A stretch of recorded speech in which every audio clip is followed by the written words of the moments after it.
Pour Sud Solidaire. Ils n'ont pas les mêmes conditions qu'à l'hôpital. Salut à toutes et à tous. Salut Saint-Nazaire. Eh ben, vous êtes bien nombreuses et nombreux aujourd'hui. Ça fait chaud au cœur. C'est un beau coup de pied au cul à Macron pour lui montrer qu'effectivement cette politique on n'en veut pas. Alors on s'applaudit s'il vous plaît.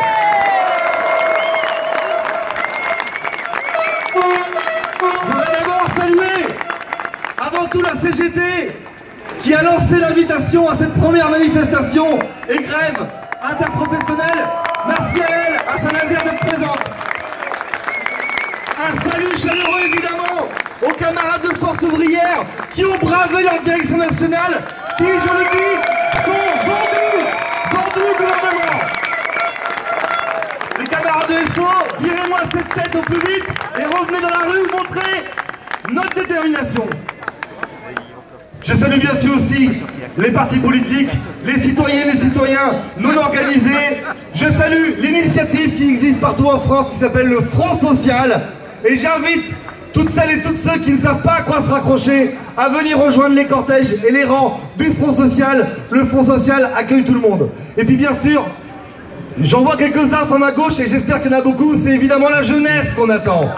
Il nous faut des lycéens, des étudiants.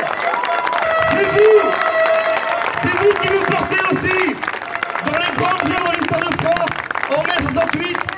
Au moment du CPE en 2005, c'est quand les jeunes sont dans la rue que les salariés s'y mettent et c'est comme ça qu'on gagne. Parce que vous savez ce qu'il a dit Édouard Philippe Ier, notre Premier ministre? Il a dit « Les manifestations n'ont pas vocation à modifier les ordonnances ». Eh ben vous savez quoi? Eh ben on est d'accord avec lui. On ne veut pas modifier les ordonnances, on veut les virer tout simplement. Voilà. Ces ordonnances de loi Macron, elles procèdent d'une idéologie libérale qu'on nous assène depuis des décennies. Ça fait plus de 20 ans qu'à chaque réforme, on nous dit il faut restructurer le code du travail, il faut le simplifier, il faut l'alléger. Il y a eu pas moins de 8 réformes depuis 1995. 8 réformes. Est-ce que le chômage a baissé? Est-ce que la précarité a augmenté? Oui. C'est ça qu'ils veulent en fait. Ils veulent remplacer le chômage de masse par une précarité pour tous les salariés. C'est ça qui est inacceptable. Remarquez, au passage, qu'est-ce qu'on suit en fait? Quel syndicat on écoute? C'est pas la CGT, c'est pas Solidaire, c'est pas la FSU, c'est pas Force Ouvrière qu'on écoute. C'est le MEDEF. C'est sa feuille de route qui est suivie. Le MEDEF, qu'est-ce qu'il veut? Il veut garder au chaud sa part des dividendes et rien d'autre. Rien que pour le premier semestre 2017, c'est pas moins de 40 milliards d'euros que se sont partagés les actionnaires. 40 milliards d'euros, imaginez les amis. Avec ça, mais qu'est-ce qu'on pourrait faire? On pourrait ouvrir des chambres d'hôpital, on pourrait ouvrir des écoles en plus, on pourrait maintenir des bureaux de poste, maintenir des voies ferrées, on pourrait reconstruire nos routes, on pourrait aider les chômeurs et les chômeuses, on pourrait même défiscaliser les petites boîtes qu'on a besoin.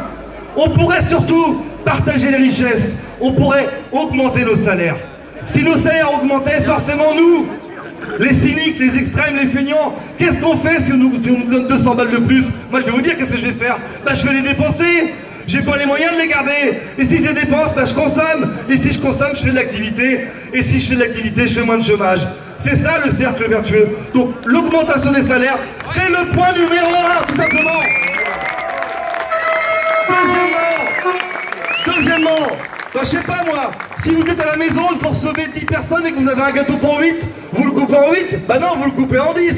Eh ben, le travail, puisque soi-disant il n'y a pas assez d'emplois, eh ben, partageons-les, puisque de toute façon, beaucoup de salariés, beaucoup de fonctionnaires souffrent du travail. La santé au travail, la dégradation de la santé au travail, c'est le nouveau fléau du 21e siècle. On n'a jamais été aussi en mauvaise santé qu'aujourd'hui. C'est quand même pas normal, on nous parle de progrès technologique, de progrès numérique, et en fait, on a l'impression de travailler encore plus malgré les 35 heures.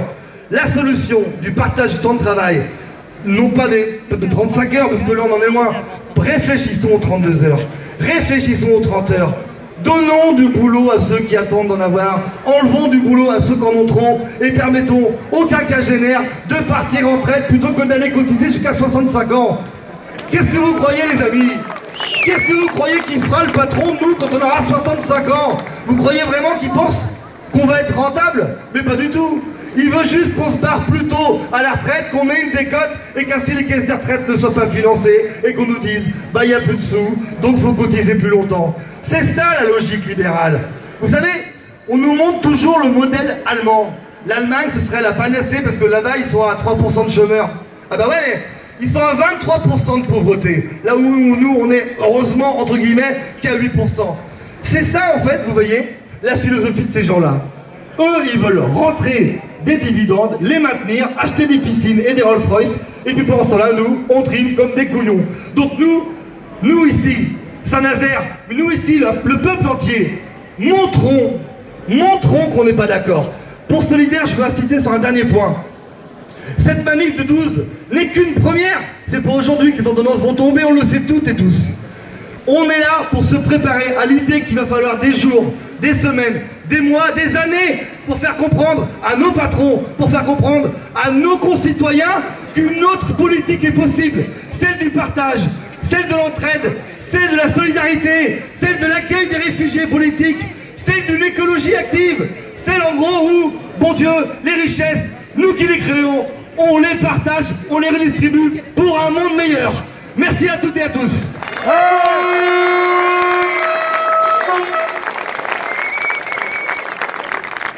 Merci Pascal.